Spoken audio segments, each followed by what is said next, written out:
Há um silêncio que habita as terras secas do Nordeste.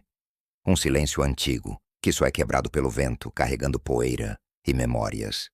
Se caminharmos pelo sertão quando o sol está a pino e a terra racha sob os pés, podemos sentir uma presença invisível, um fantasma verde que teima em sobreviver onde a vida parece ter desistido.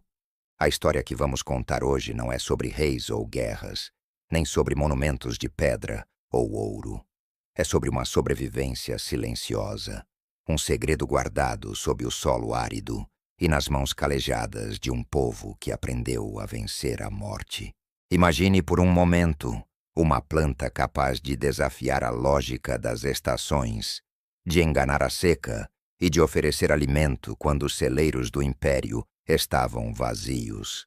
Durante séculos, essa planta foi a única certeza em um mundo de incertezas, a única âncora que prendeu comunidades inteiras ao chão quando a natureza tentava varrê-las para sempre. Dizem que os antigos conheciam o segredo dessa semente melhor do que conheciam a si mesmos. Eles não viam apenas um vegetal, mas um pacto sagrado com a terra, uma promessa de que amanhã poderia existir mesmo que hoje não chovesse.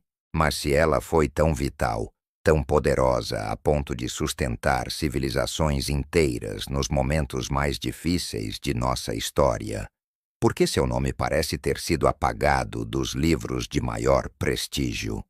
Porque o conhecimento profundo sobre essa espécie se tornou um folclore distante, algo de que se fala apenas nas cozinhas rústicas do interior, mas é ignorado nos debates modernos sobre sustentabilidade e segurança alimentar. Há um mistério envolvendo essa planta, uma sombra de esquecimento que paira sobre ela, como se a modernidade tivesse decidido que ela não era mais importante.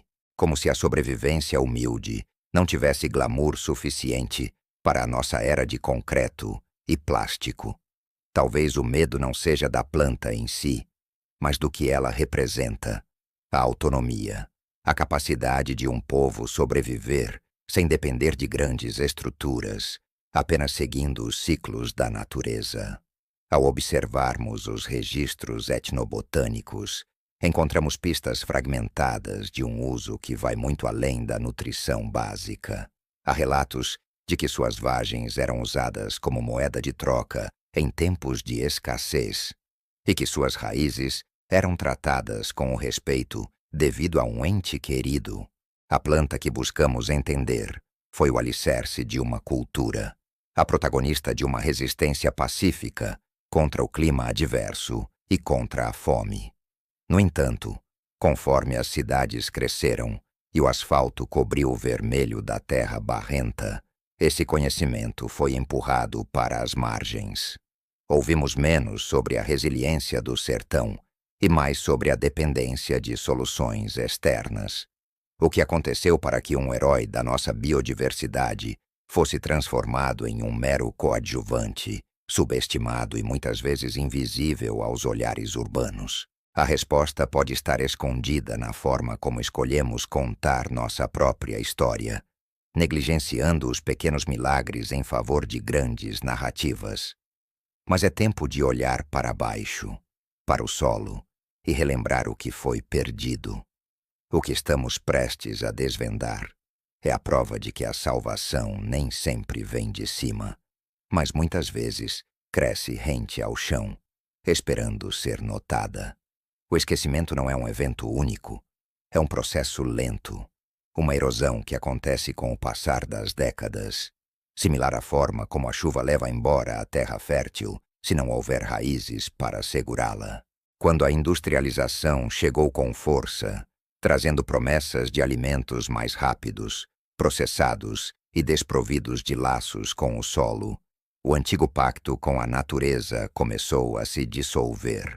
A urbanização nos ensinou a buscar comida em prateleiras iluminadas, em embalagens coloridas com datas de validade, em vez de olharmos para o ciclo das estações.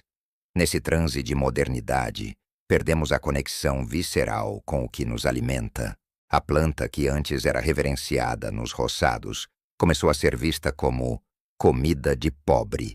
Um rótulo pejorativo que carrega consigo todo o preconceito contra a vida rural e contra aqueles que vivem da terra. Esse rótulo funcionou como uma mordaça, silenciando a importância estratégica de uma espécie que, ironicamente, possui um perfil nutricional superior a muitos dos grãos importados que hoje enchem nossos supermercados com preços exorbitantes. Culturalmente, observamos um distanciamento doloroso. As crianças nascidas nas metrópoles sabem o nome de frutas exóticas de outros continentes, mas ignoram o tesouro que cresce a poucos quilômetros de distância, no agreste. O conhecimento tradicional, aquele que passava de avó para neta, de pai para filho, na hora de plantar e colher, foi interrompido pela pressa do mundo moderno. Perdemos a noção de tempo do plantio, a sensibilidade para ler o céu e a intuição para tratar a terra.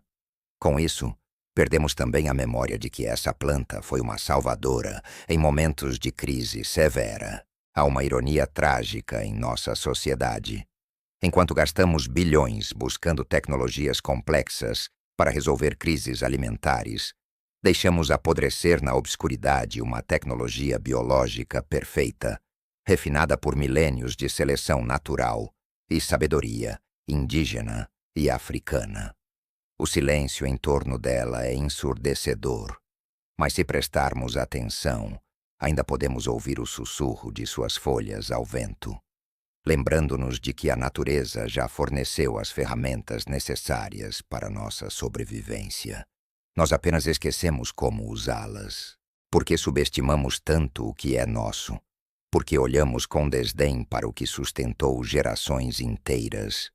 Talvez a resposta resida no fato de que essa planta não precisa de grandes máquinas para ser cultivada, não exige venenos poderosos e não obedece à lógica dos lucros imediatos da indústria. Ela é livre, resiliente e democrática, e em um mundo que busca controlar tudo, a liberdade da natureza é assustadora. Mas o véu do esquecimento está prestes a ser levantado. Ao investigar as profundezas da história agrícola do Brasil, encontramos um nome que ecoa como um mantra de resistência na boca dos sertanejos. Um nome que descreve sua aparência física, mas carrega o peso de sua importância histórica. Não é apenas um grão qualquer. É o feijão de corda.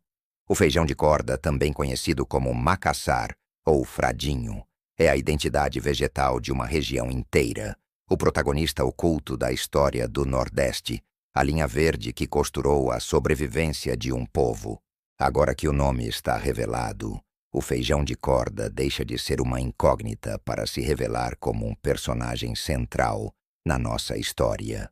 Este grão, com sua casca de tonalidade variando entre o rosa, o marrom e o roxo escuro, e aquela linha branca distinta que o atravessa como uma veia de vida, é muito mais do que um ingrediente para o famoso baião de dois. Ele é um milagre biológico adaptado ao clima semiárido.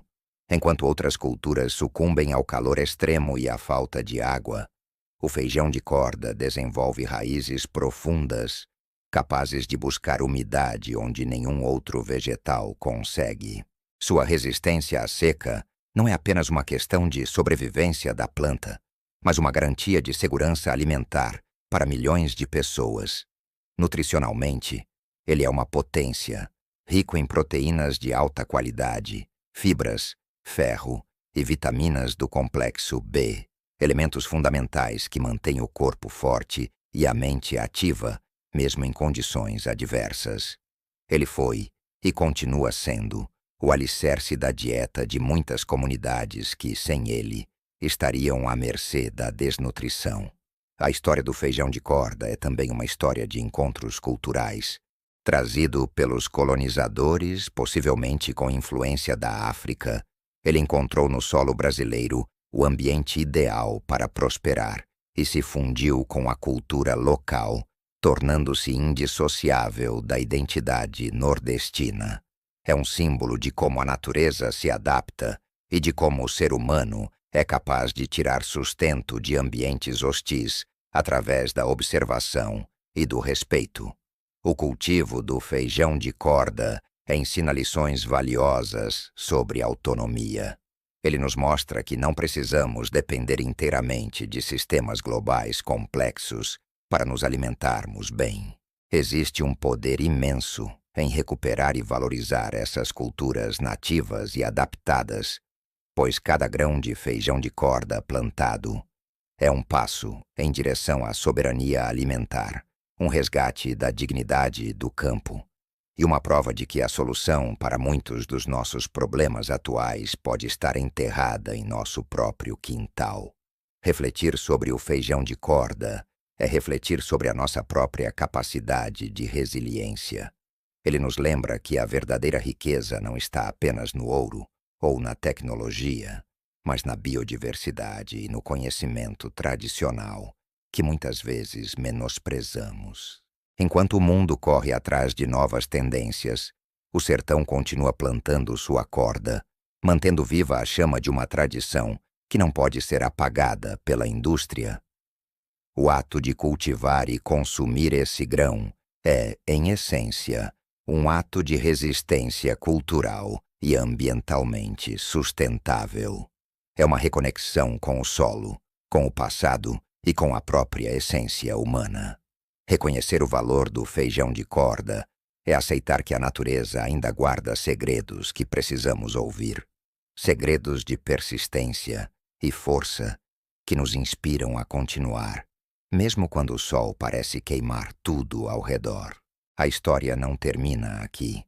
Há muitas outras plantas e segredos enterrados esperando para serem revelados, esperando para nos ensinar como viver em harmonia com este planeta.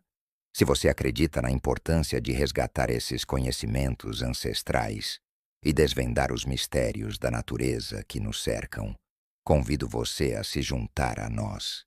Inscreva-se no canal Código Verde e ative as notificações para não perder os próximos vídeos onde continuaremos essa jornada profunda pelo mundo verde.